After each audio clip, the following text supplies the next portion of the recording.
everyone. Can you hear me? Yes. Okay, good. So my name is... Sorry, you're good? Yeah.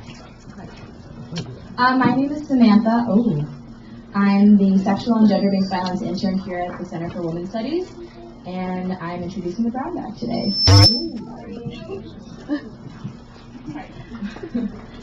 So just a few announcements and events coming up tonight and this week.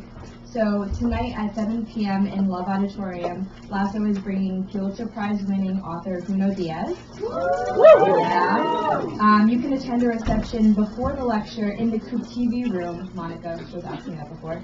At 5:30 p.m. to meet Junot Diaz. Also tonight after Junot Diaz, if anyone is interested, there's going to be an open conversation specifically geared towards seniors about bringing a class sweater to Colgate for Torchlight ceremony this year. People are interested in coming. Hi, Chair. I'll be hosting that at Bunch at 9 o'clock after Junot Diaz. Tomorrow at 4:30 in Love, don't miss the MLK keynote speaker, Malcolm X's daughter, Ilyasa Al-Shabaab, thank you, presenting Black Lives Matter. We are also now accepting submissions for the Allegorical Athena, a literary arts magazine dedicated to issues of gender, sex, sexuality, and intersectionality. Please submit any art, writing, or creative work to WMST, WMST at Colgate.edu. Also, WMST 202 classes are screening films on Tuesday evenings at 7 p.m. Beginning next Tuesday, and you can see a schedule on posters in the center. And everyone is welcome to join those. Also, next week starts Black History Month, so just keep an eye out for events that are coming up. Just other little reminders and housekeeping things. Please, if you do have to leave during the presentation, please do so quietly and respectfully so we do not disturb the presentation. Please clean up around you before you leave. And there's compost and trash cans in the back by the window to the left of the door. Ask anyone if you need help with that. And before you leave, if you could just put your chairs back on the racks before you leave, we would really appreciate that. And thanks so much for being here with us, everyone. So to get to the presenters for today, Christelle Boursiquot, class of 2015, is the Outreach and Programming Coordinator at the ALANA Cultural Center. Allie Fry is the Program Assistant for the Center for Women's Studies. And today they will be presenting Are You Mad? White Feminism 101.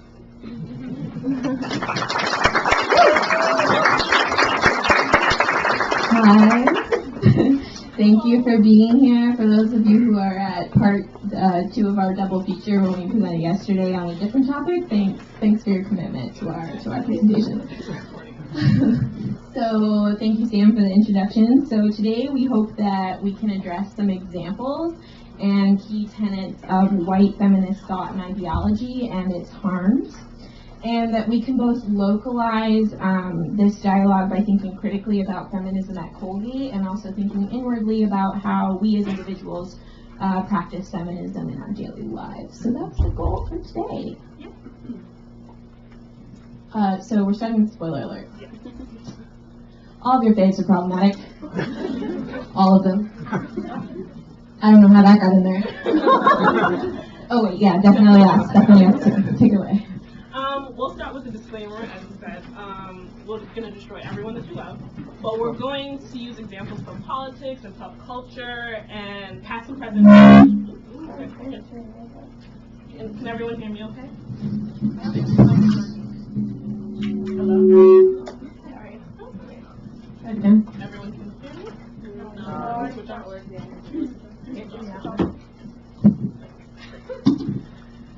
Starting over. There you go.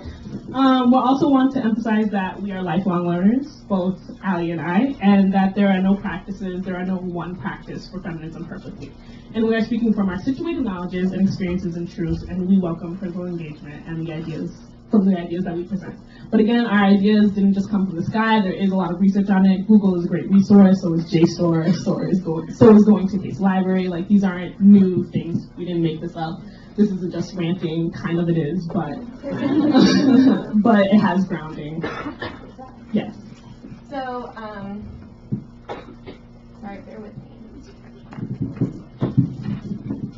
So our first example is from Girls, which premiered in 2012. It was heralded as this excellent feminist show because who doesn't love a show about women living their lives, right? Except that it was a total misrepresentation of living in Brooklyn, in which Brooklyn is not an all-white town. I don't know if you've ever been there. But Girls was an all-white show in the beginning, and it received much critical commentary about that. Like, hey, if you're going to represent women's lives, maybe you could also include women of color. And that maybe representation of women of color is important in your show. This is a staff writer from Girls. Her response to that was, well, what really bothered me most about Precious was that there was no representation of me. So, totally the same to not be represented as a white woman in films about black women's struggles, and not be represented in a show that was supposed to be like feminist and welcoming to all women. So, Lena Dunham and others who have been a part of the show have never really addressed this in a meaningful way and have mostly been defensive. But again, heralded as a feminist show, and people love it, but definitely has some race issues. Our next example is Jennifer Lawrence. I'm sure that everybody loves her. Her claim to fame came from Hunger Games, and everyone was so excited that, oh my God, she's so human, oh my God, she loves pizza, oh my God, she connects with me so much. But she's super problematic. As you can, I don't know if everyone can see that in this picture, she's rocking dreads. No, super cultural appropriation. It doesn't make sense on any level. Let's just stare at it. And she had nude photos leaked of her, which is, without her consent, is wrong. However, what she said was even more wrong, was that at least I'm not a hermaphrodite. I could have been outed. Hermaphrodite is outdated. She probably meant intersex, but it doesn't really matter what she meant. It's just, all it's saying is that not all women have vaginas, and her comments reify the idea that gender and identity are biological, and that inherent truths instead of social constructs. And so it's just wrong. Yeah. So her idea of a real lady is someone with a vagina, rather than it could be someone who is a woman but also has a penis. So yeah, her brand of feminism definitely excludes trans women especially, but also just trans people and non-binary and gender fluid people. Amy Poehler, I didn't even try to find that picture of her wearing a fake Indian outfit, so that was just Google helping me out. Amy Poehler is everybody loves her. She hosts award shows, she's calling out all this sexist bullshit in the media. She also runs a group called Smart Girls, which is an advocacy and empowerment group on social media for young girls and young women. Super cool, and definitely seen as a feminist icon. My favorite thing about feminist icons is when they make rape jokes. So Amy Poehler, that was sarcasm. To be clear, Amy Poehler recently was producing a show. This is very recent. It's a joke that I'll just read and then explain. A little bit of a content warning. It is a rape joke. I can't wait for Blue Ivy to be old enough so R. Kelly can piss on her. From Difficult People, produced by Amy Poehler. For anyone who is missing the cultural context, Blue Ivy is the toddler-aged child of Beyonce and Jay-Z. R. Kelly is a known child rapist. So, gross. Would this have been approved if it was a white child, like Tina Fey's child, her BFF? Probably not. When she was called out, there was no apology. People were calling her out on the irony that she runs this group for young girls, and they were like, why would you ever say that? And she was like, humor is humor, you all are too sensitive, get over yourselves. So Amy Poehler, everybody. Our next example is Meryl Streep, who is known for breaking the glass ceiling, and everyone loves her as an actress. But the problem here is, I don't know if everyone can read her shirt, it says, I'd rather be a rebel than a slave. I'll just explain that if it doesn't readily jump out at you. White women were not enslaved, and the analogy is racist and not okay. You know the worst thing about white women's slavery? It didn't happen.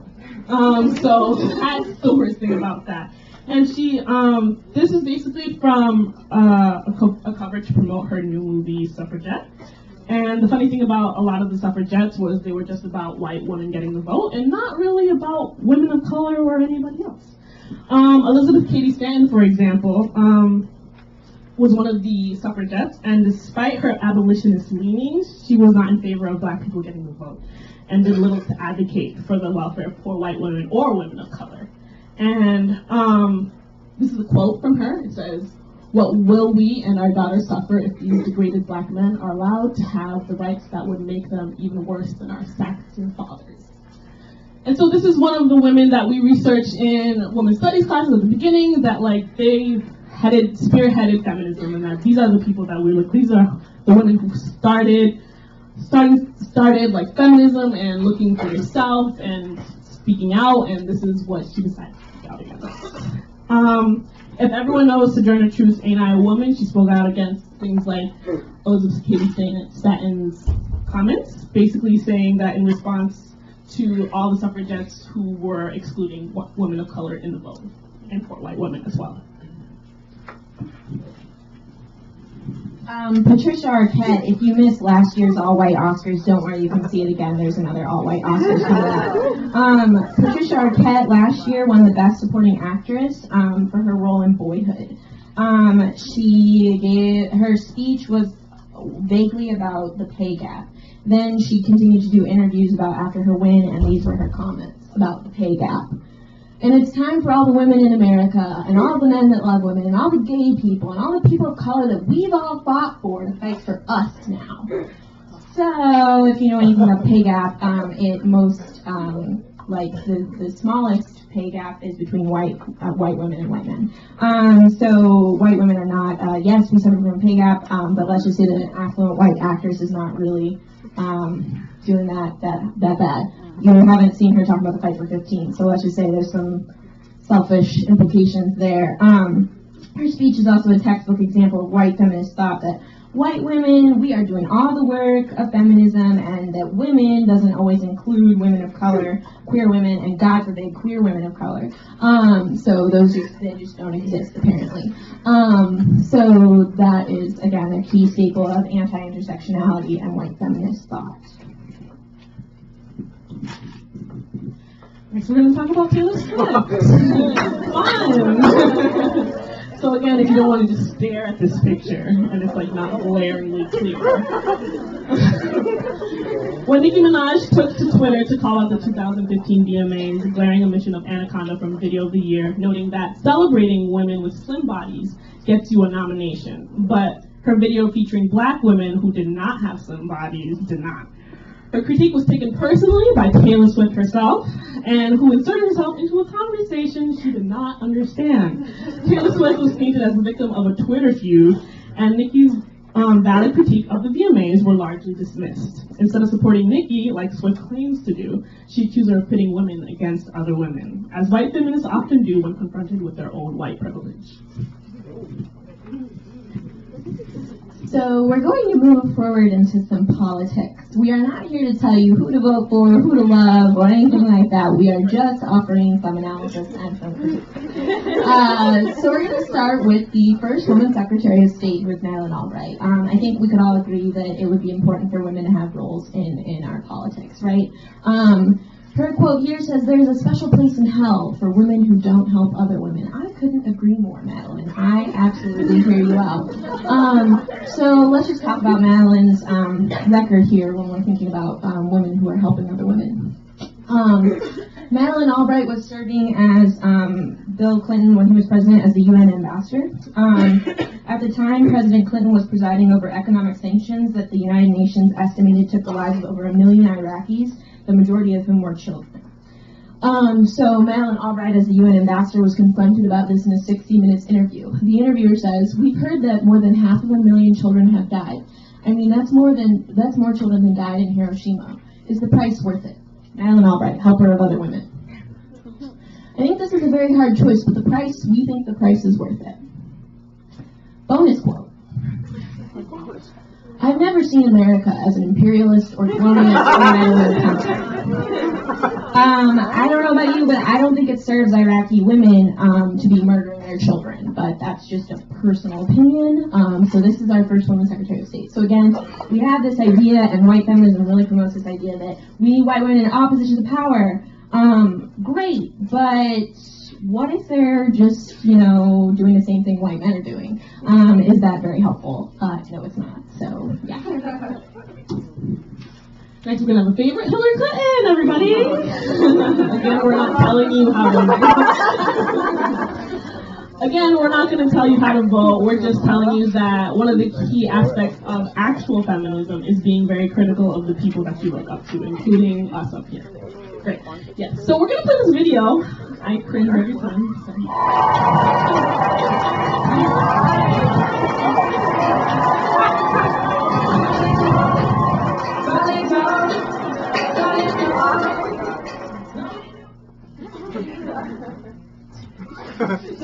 It gets me every time. I can't. I have to close my eyes. So for those of you who couldn't see the videos, Hillary Clinton, I can't even say attempting to perform the nene, the whipping nene. If you don't know what that is, I'm sorry. While Clinton lacks any substantive plan to address issues facing people of color, she panders to them through social media and pop culture, like you've just seen, earning votes through being culturally competent instead of addressing people of color voters with the intelligence she reserves for white women voters. So she's ready to go on Ellen and do the whipping nene, not even do that, but she's not willing to address issues like police brutality and things in great detail, and to start unpacking the backpack of white privilege when it comes to that. She's not even coming close to that. And so I know that everyone's probably thinking, like, the minute we get Hillary Clinton's office, everything's gonna happen, like, the ceiling will be broken, it's gonna be great, everything's gonna happen, but does she really have everyone's interest in mind? And you can really say that about any president, but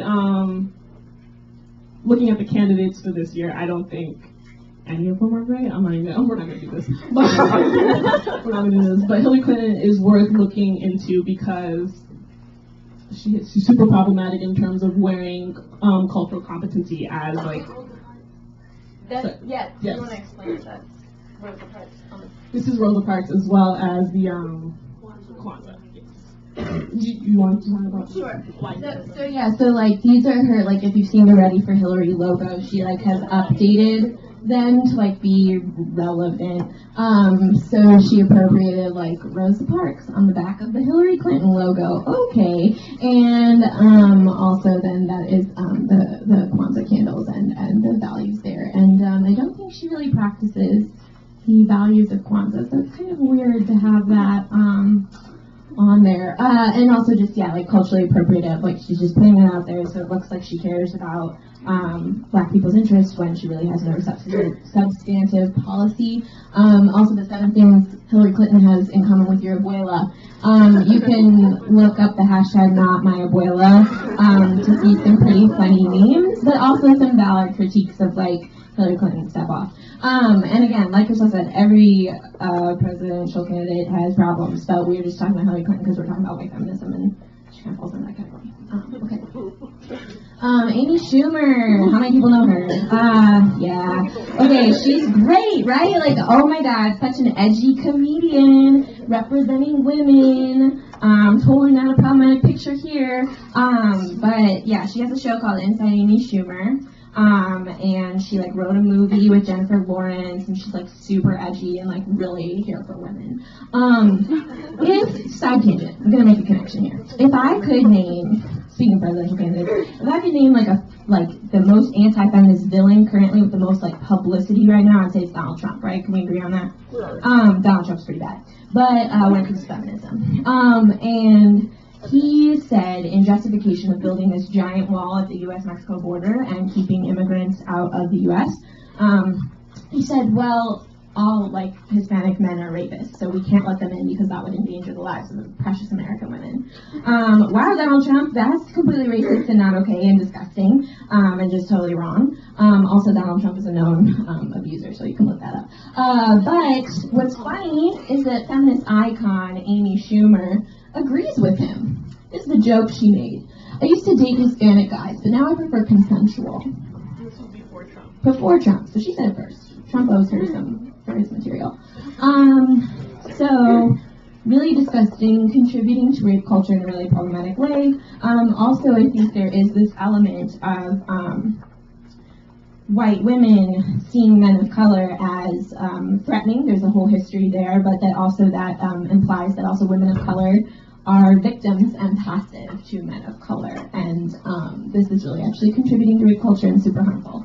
She tried to apologize for it and just got defensive. You can look up Amy Schumer. You can look up apologies for any of what these people have said, and they are not very heartfelt. So yeah, but thinking on that vein, we have a little game.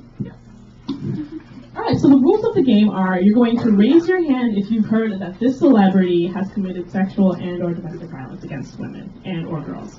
So you're going to see a picture, and you're going to raise your hand if you've heard that this person has done that. Ready? R. Kelly. We covered that. We covered that, so that was a trick one, if you were paying attention. No, I think a lot of time though. Bill Cosby?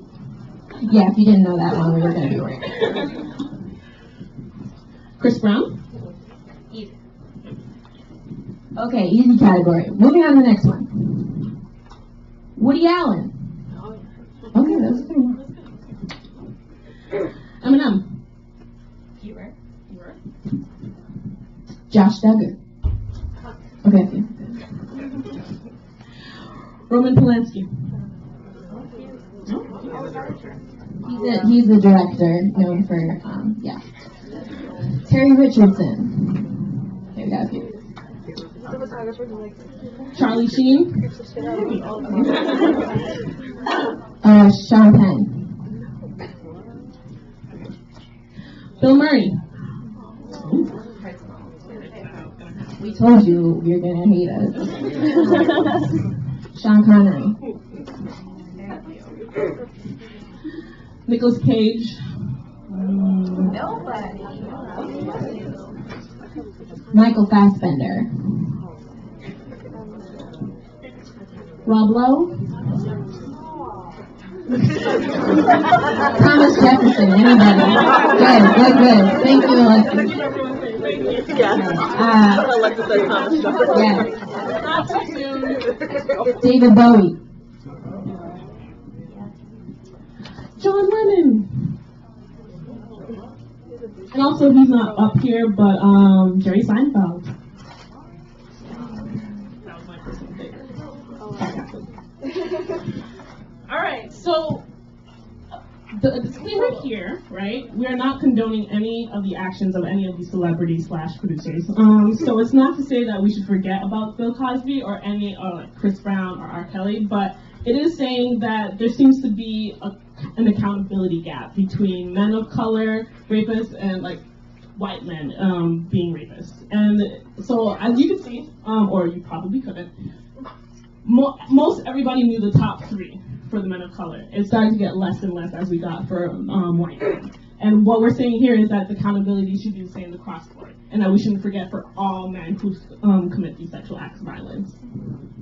And that also it's important to note that white feminism erases this legacy of white men's violence, that the rape and genocide of indigenous women, enslaved women, and immigrant women was a foundation of our nation and continues to be. And that legacy has a real impact today on women of color safety and livelihoods in our society. That's a little bit more complex. We can give you some resources about that. But that still does have a legacy. And it's important that we think, like, when we think domestic abusers, like Chris Brown, easy. We aren't thinking about John Lennon. We think about John Lennon as, like, peaceful, wonderful artist. So, like, why is that, like, the difference in there? So that is also, again, like, we can see that white feminism has an impact on our media. Sorry. So we're going to get into breaking this down a little bit. We'll hurry up. We're going to get down to breaking down the ideology here. So white feminism is an ideology and a practice. So I'm white. I'm up here. I'm talking about it, right? And I'm trying to divest in white supremacy every day. So I'm trying not to be a white feminist. And yes, it is possible for white women to try not to be white feminists. So it's okay. We're not saying that all white people are white feminists. But if you needed me to say that, you have some fragility problems, and we need to work on that. So you'll see in this middle circle, there's white feminists. So we have white women who are white feminists. We have women of color who can practice white feminism. It's rare, but thinking like Condoleezza Rice. Sorry. You do have white feminists who can be men as well.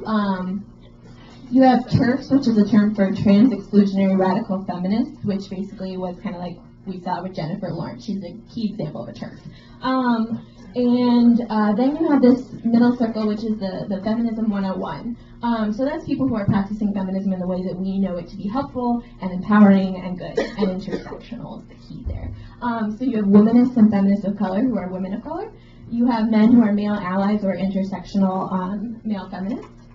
And then you have white women who are feminists and practicing intersectional feminism. And then on the outside you have people who are just neutral or actively anti-feminist. The other fun acronym we had is MRA, which is a men's rights activist, because that's a whole other brown bag. So let's leave it at that. Also, I just want to put real quick, Matt McGorry was asked what he thought about meninist, and he was like, "Oh, you mean fuckboys?" Sorry. Forgot my notes. So white feminism is an ideology. It's obviously most practiced by white women, however it can be practiced by anyone. But we want to break this down because white feminism, as we see it, is a branding or co-opting of feminism that is actively invested in white supremacy by censoring the experiences and needs of white women, in particular cis white women, heterosexual white women, able-bodied, middle upper class white women, and it is white feminism because of its investment in white supremacy, in cis-sexism, in transphobia, in all of these systems of oppression, is actively harmful. There is no good that can come from white feminism. So that's the point we are going to get to. We're going to break down some of the kind of key pillars we see that are upholding this as an ideology. Okay, so the first pillar is anti-intersectionality.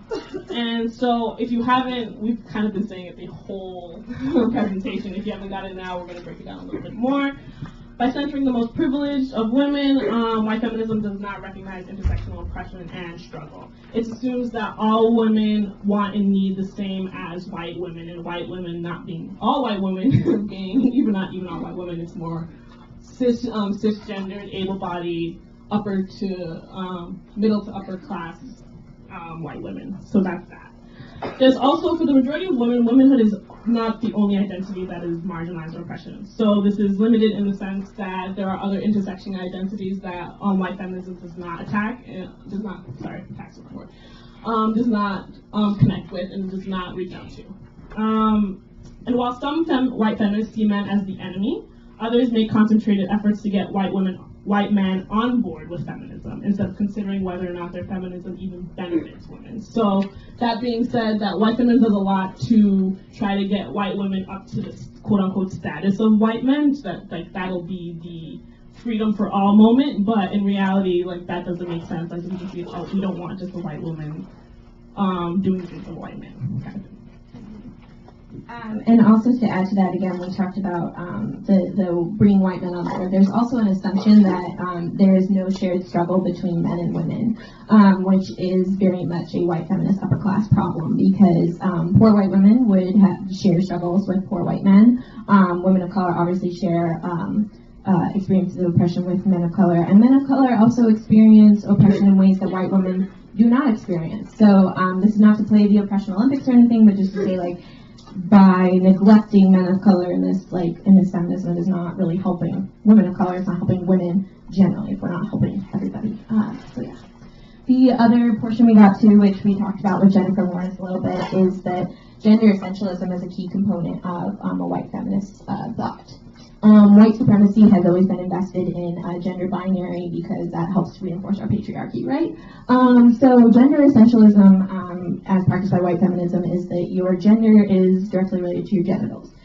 So in this idea, women are people with vaginas and uteruses and boobs, and it's this inherent biological truth that all women experience and that they all share.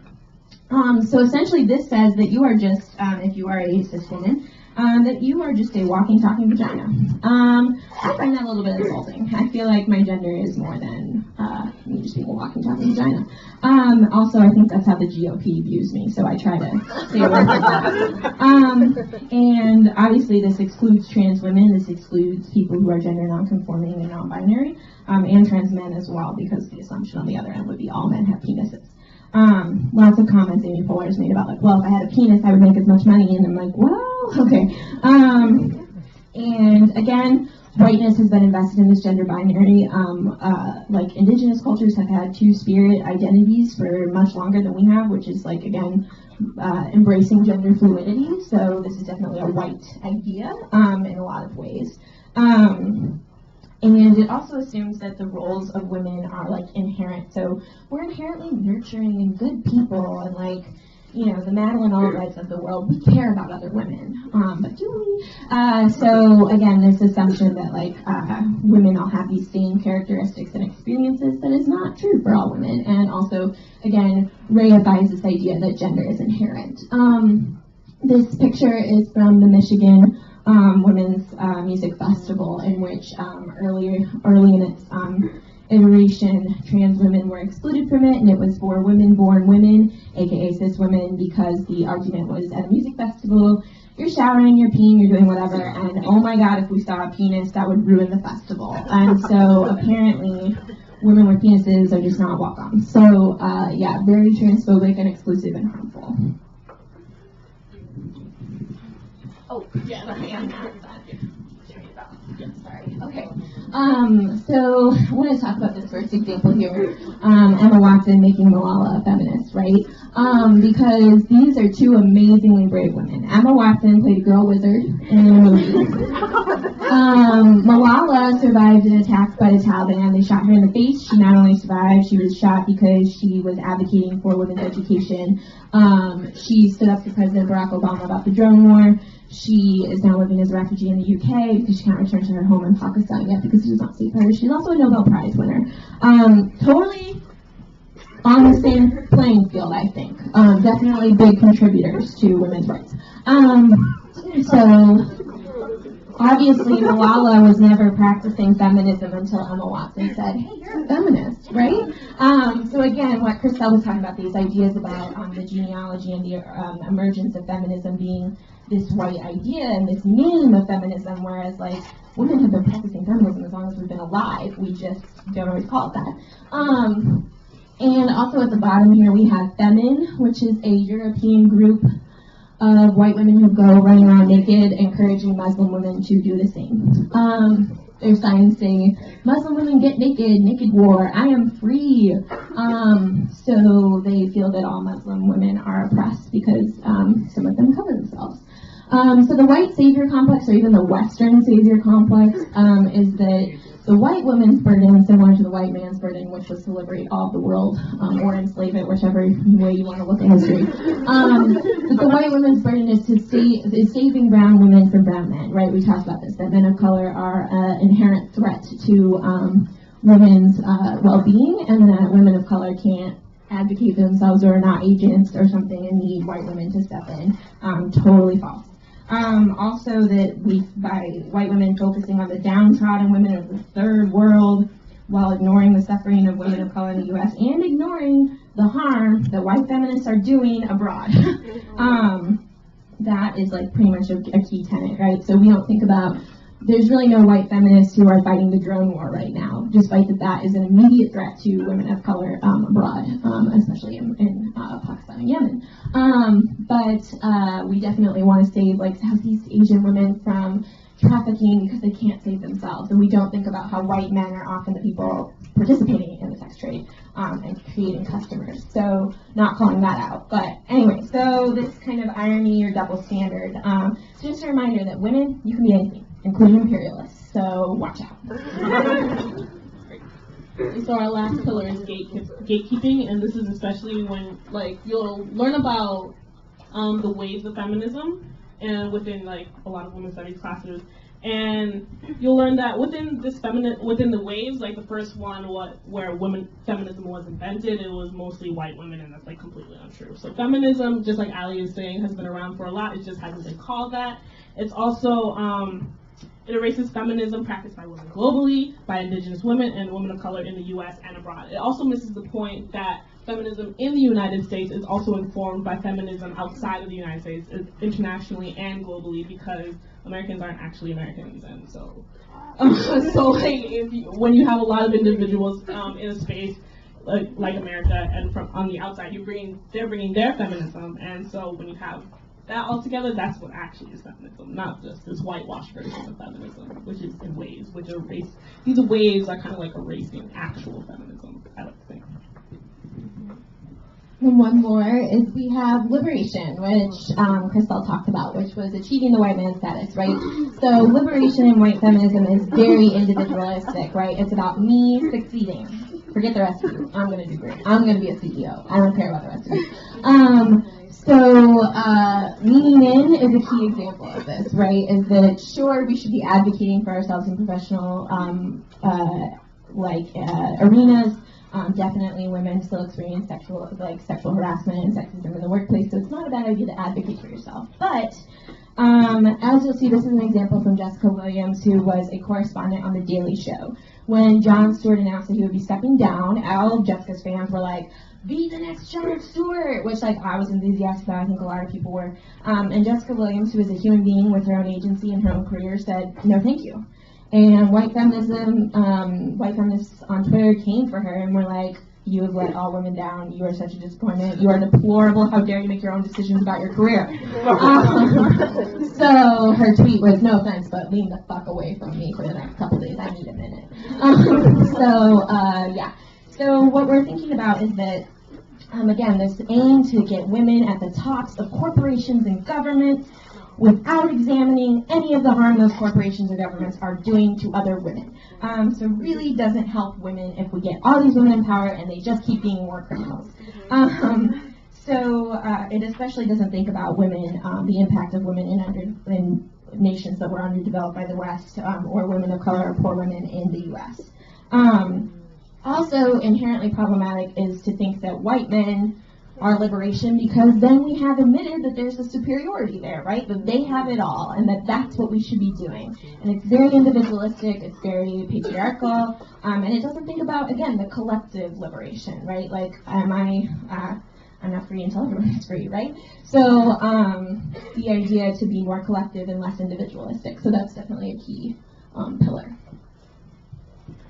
So lastly, this is all the fun part, but this is one of my favorite parts. We're going to give you some better faves to look up to. We're going to start off with actresses. First one being Diane Guerrero, who spoke out about her parents' deportation. That's someone you can look into and have as a fave. Gabrielle Sidibe, who's been on that body positivity way before Jennifer Lawrence ever was. Gina Rodriguez, for a lot of different reasons. Viola Davis, who's always keeping truth to power.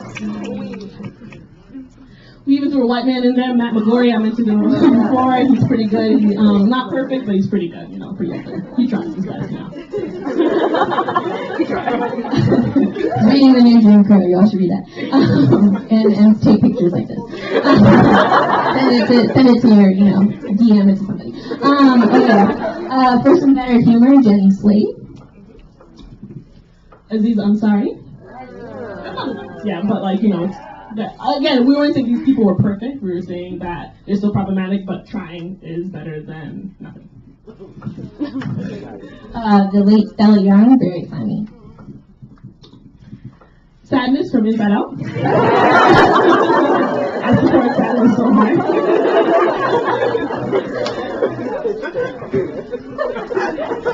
And now raise your hand if you've heard of Shirley Chisholm. Everyone get on your phone right now and look her up. She is amazing. Unbought and unbossed was her actual slogan. That is not like someone's joke. That was her slogan. She ran for president in 1972. She was a part of the Black Power and feminist movement. She was doing that class, race, and gender analysis way before Bernie Sanders thought it was cool. So check her out. All we know is Hillary Clinton. Okay, so next is Patsy Mink. She's co-writer of Title IX. You should look into her. And Steven Universe has some great family values, but also just and family values in loving each other and not being abusive, not like family values heteronormative. And also they do a lot of gender bending and stuff, which is cool. You should actually watch it. Alright, our next one is Roman Blanchard. And she's great. I'll just read this quote to everybody. Unfortunately, a lot of white feminists forget that feminism means equality. It means equality for trans women and equality for black women as well. Well put. She's really young, and she is an up-and-coming feminist, and she speaks out against white feminism, and she gets it. Like, she gets it. And she was also mentioned as one of the top, was it not? I think she was an influential teen. Yeah, she was an influential teen. Yes. Another excellent influential teen is Amanda Stenberg. She made an amazing video about cultural appropriation. Check her out. And our favorite, Tina Belcher. I don't think all the Belchers are kind of feminists, but yeah. She says I'm a smart, strong, sensual woman. Just say that to yourself every morning. So the point being that these are not perfect people, right? But you'll notice that we included a lot of people who are people of color, who are queer people, who are disabled people, who do not get recognized in the same way that Amy Poehler does. So if Amy Poehler gets to be a feminist icon, I feel like Amanda Stenberg should. So also the point being, don't look to celebrities for your feminism. You need to read. You need to read articles. You need to look for real feminist theorists. It's fun to critically engage with pop culture, but don't just count on pop culture to be your end-all, be-all. And that's all, folks.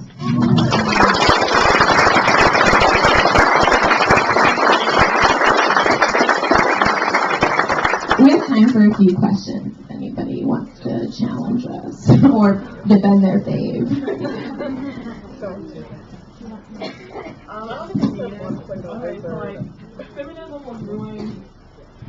Feminism was ruined by white women, so then womanism was created. And then I've been having this conversation with a lot of my friends about whether white women should, I guess, be allowed to call themselves womanists. And I just wanted to get both of your opinions on that. I'm a strong advocate for autonomy, and that individuals should be able to take on the titles and labels that they do take on.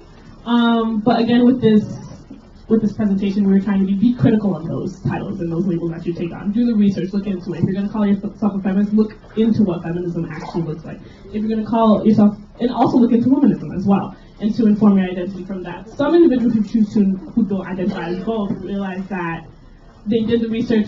No, some did the research and like, womanism and feminism really don't vibe with me, but I'm still going to advocate for all these different individuals because that's what I choose to do. So I wouldn't say like you have to be one or the other. I would say do your research first and don't blindly go into one because you realize that you're of an oppressed gender or an oppressed X, Y, and Z.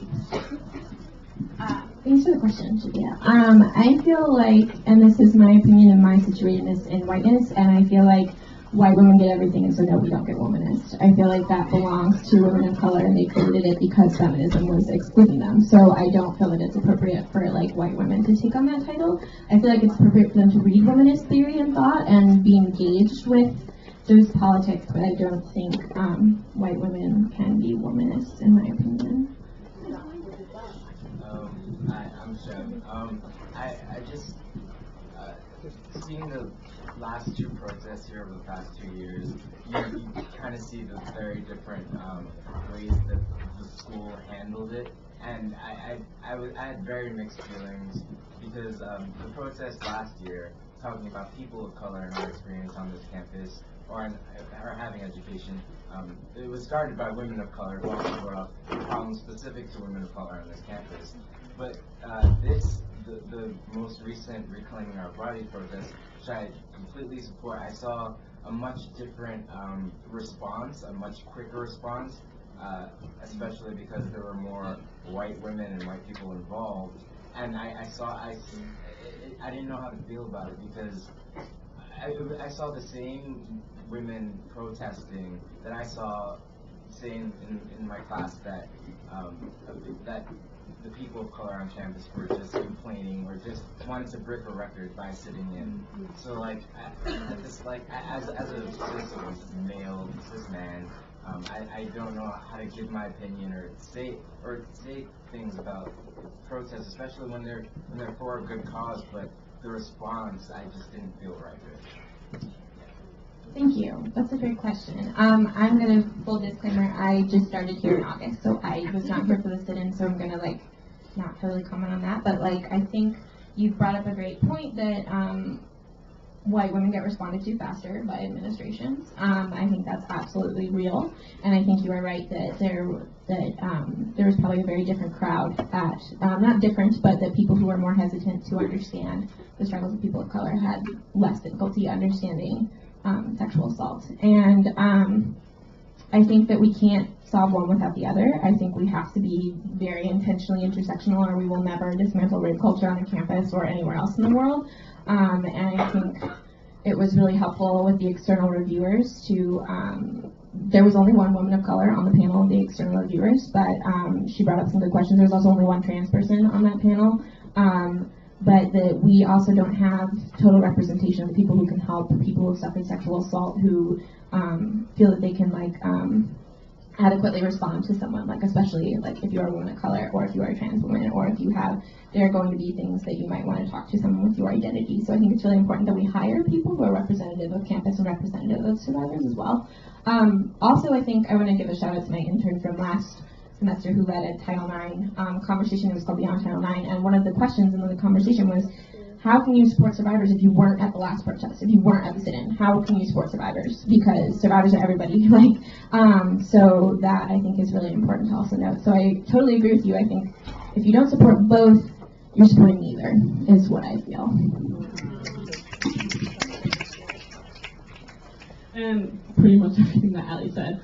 Thanks for the question, Jenny. I also want to point our direction at Colgate administration. So I like to say that Colgate administration is ready for any and all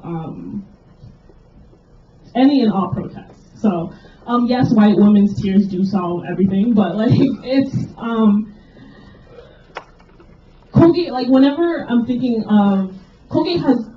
So let me start over. If you go into Case Library and you go into the archives of Colgate, this is not the first time there's an incident. It happens every 4 to 5 years. It happens regularly. And so Colgate, by this time, we're pros. Colgate administration is pros on what to do if there is going to be a sit-in, if there's going to be a protest. And so part of that, Shemi, is I think that they were ready. Because they're always ready, for this, because it's happened over and over and over again. But also, I think there's something to be said that it's in our policy that our policy hasn't changed pretty much. Everything we have is every 4 to 5 years, and yet nothing has changed. And so regardless of our of the dynamic of the sit-in or the protest or everything after that, it's pretty much, the response varies, but it's pretty much the same because Colgate is ready. And so I think a lot of this we should look at Colgate administration and policy, because they're following policy in that regard, that they're so quick to be ready. Okay, here are some points. What do you want? All right, so we're here. We're going to listen to you, type of thing. So that was what I was going to say. Anyone else? But hey, so my question is really, so my question a lot has to do with kind of trans identities in feminism and womanism, and kind of just in fixing. And I feel like part of it for me is what are your ideas for, okay, we have spaces that are talking about gender oppression, or we have spaces that are discussing gender in general. What I personally feel as someone who's I'm not really crazy about binary. I'm not really crazy about, people telling me what to do with my own body or telling me what my genitals mean. They're my genitals.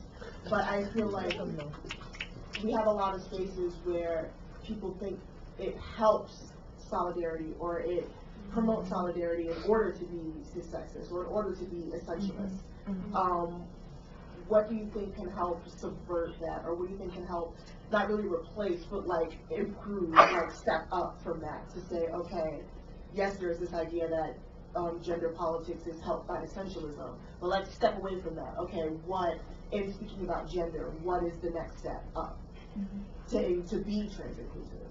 I think is my question. So for Colgate or what?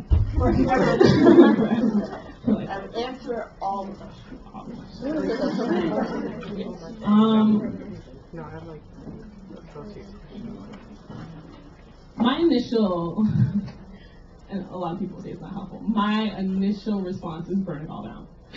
Start from the ground up, because a lot of those are they're important questions, yes, but a lot of the time, not only Colgate, but individuals who aren't asking these questions or who aren't concerned with these questions are coming into the conversation with what we can't do, right? And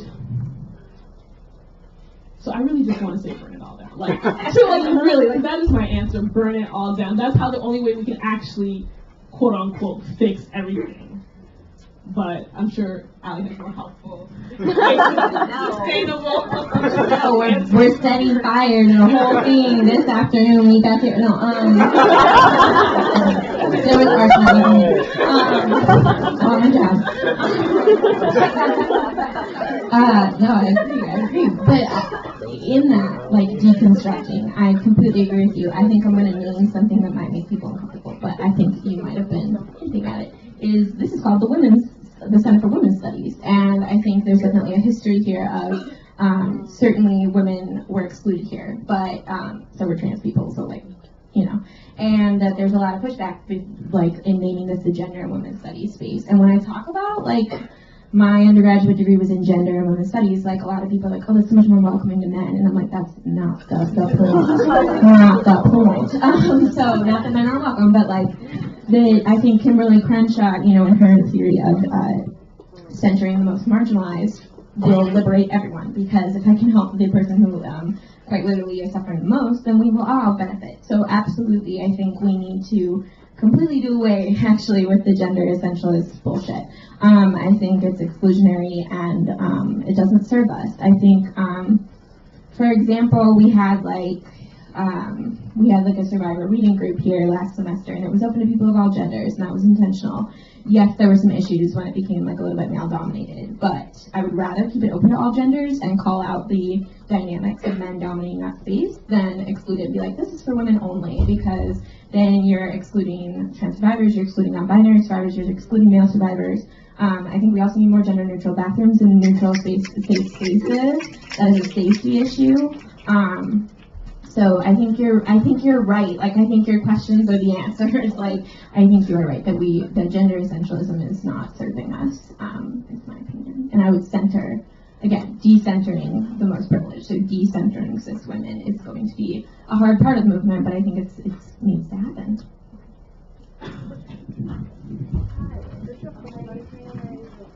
So, quick question. In your life, so what I got from this is that white feminism is tied to white supremacy. And if it's tied to white supremacy, and white supremacy is part of our system and our world, and it is kind of the disease that like affects us all, then that means that I like what Allie said about divesting from white feminism, and while other people's divestment strategies might look different, maybe like how do, I don't know, both of you divest from white feminism in your personal lives? And how might that be similar, how might that be different? Thanks.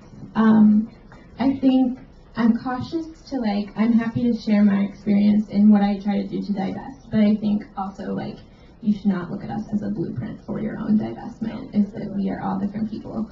And definitely, I think Christelle and I will have very different answers just based on our race. But personally, I think it's a messy process, and I think it's about embracing the process. I think it's about doing some of that learning about different movements, about reading. I think that's also really bothers me, and I know that it bothering me is a privilege, but that I think white people want to look for the answers from people of color, so we're constantly turning people of color being like, what's the answer, give it to me. And guess what, people of color write stuff, and it's readily accessible for you, so instead of pestering those like people in your life, like Google and read, like it's out there. So I think like it's important to do your research and to continue to like learn and embrace that. I think it's important to have the difficult conversations with people. I think it's important to, for me, just like embrace red flags when like I feel uncomfortable or fragile, or like I am reverting to a white feminist dynamic. Like, why is that? Why do I feel this way? Why do I feel defensive? And trying to work through it instead of like shutting it down, which we talked a little bit about yesterday. Just like embracing those feelings instead of like shutting them down and moving away from them, because then you will never process through them. So I think for me, it's about commitment to learning, commitment to feeling, and commitment to just doing better. My favorite, like Maya Angelou quote is like, when you know better, do better. And so that's my goal. Thank Thanks, Charity.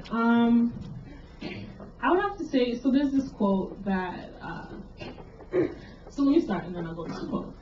So I try to be as human as I can in every space that I can, because in this world, like, politics rules everything. The politics of life, politics of identity, all these things, and sometimes they can just, all the politics and strategies and policies, they tell you that you can't bring yourself fully into, like, a lot of spaces, especially here at Colgate. And I try to break those by trying to be as human as I can. When I want to cry, I'll cry. When I want to scream at you, I'll scream at you. And I try to allow everyone to do the same when they're around me.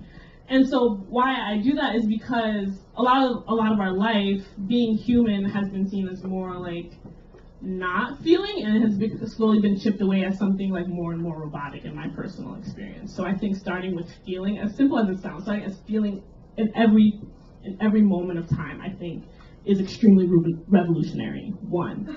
2, I also think that emotion drives us, and I don't think it's wrong. People are like, oh, you're talking with emotion, don't talk to me, I don't understand, blah, blah, blah. Like, I don't think there's something wrong with that, and I think that actually motivates us to do the research and to make the change when we are scared, when we are angry, when we do the things. Like, there's this quote about white privilege, like, white individuals have the privilege of being angry instead of scared, you know? So I think that, just feeling, really. That's how I do it personally. Like, trying to feel everywhere that I go as much as I can and encouraging others to do the same and embracing their humanity in that sense. That's how I do it as a self-response. Yeah.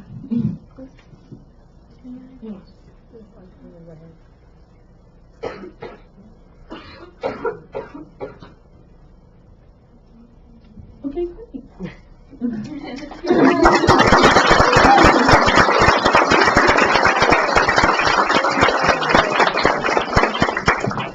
Yeah, thanks so much, and be sure to help clean up around. Thank you.